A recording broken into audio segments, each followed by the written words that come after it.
பக்கத்துல இருக்கிற ஆஞ்சின்றவன் அனுமத்துன்றவன் என்ன தாலி கட்டிக்கோ, தாலி கட்டாதான் உன் சொத்தை விடுவேன்னு சொல்லி மிரட்டுறான் ஐயா.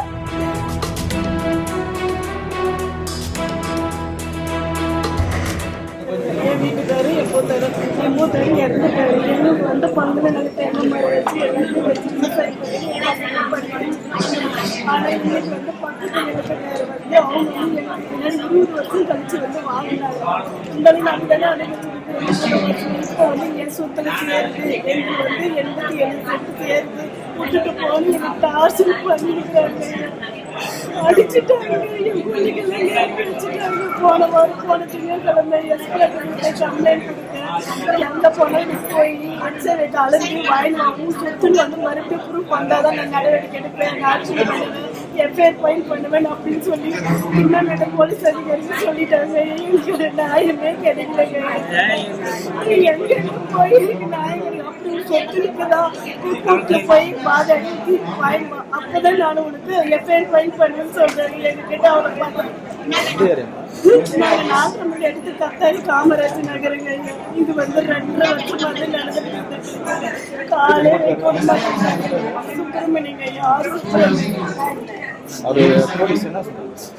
போலீஸ் வந்து விசாரிக்கணும்னு தான் சொன்னாங்க. ஆனா இது வரைக்கும் விசாரிக்கல. அந்த பக்கத்துல இருக்கிற ஆஞ்சின்றவன் அனுமத்துன்றவன் என்ன தாலி கட்டிக்கோ, தாலி கட்டாதான் உன் சொத்தை விடுவேன்னு சொல்லி மிரட்டுறான் ஐயா.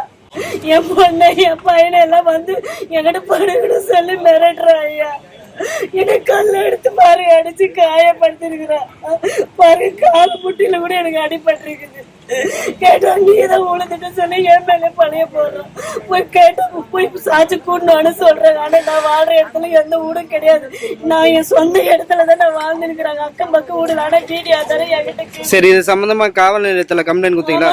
கொடுத்தங்க. அவங்க என்னன்றாங்க, நீங்க போய் எச்சரிக்கை கூண்டு வந்து அளந்து பின்னாடிதான் உங்க சொத்துன்னு வந்தாதான் ஆக்ஷன் எடுப்பு, இல்லைன்னா எடுக்க மாட்டேன்றாங்க. ஆனா அப்போ அளந்து விட்ட அதிகாரி சர்வேக்கார் அளந்து விட்ட மாதிரி நாங்க விவசாயம் பண்ணிருக்கிறோங்க. அது அதிகமாக தான் கம்மியாக எனக்கு தெரியாது. எங்க உழைப்புல நாங்க எங்க அனுபவத்துல நாங்க அனுபவிச்சிருக்கிறோம். இப்போ வந்து விட்டுட்டு போய் இல்லைன்னா எங்கிட்ட படுக்க வாழ கூப்பிடுறாங்க. அவங்க 2 பேருக்கு போட்டோ எடுத்து உன்னை வீடியோ துணியில அது என்ன பண்ணுமோ பண்ணிடுவோன்னு என்ன மிரட்டுறாங்க. அவனே வாக்கு மூலம் கொடுத்துக்கிறான். எனக்கு ஒரு நியாயத்தை வாங்கி கொடுங்க ஐயா. என்னால கோர்ட்டுக்கெல்லாம் போக முடியாது. எனக்கு கோர்ட்டு போட்ட பணம் இல்லை. 10 வருஷம் 20 வருஷம் அதுல செத்துதான் போகணும். நான் இது பாருங்க பத்திரம் எல்லாம் இருக்குது, சொத்து வரையெல்லாம் நான் கட்டி இருக்கிறேன். ஆனா வந்து உனக்கு அளந்து விட்ட மாதிரி இருந்து எனக்கு அளந்து விட்ட மாதிரி தான் நான் பண்ணி நிக்கிறேன்.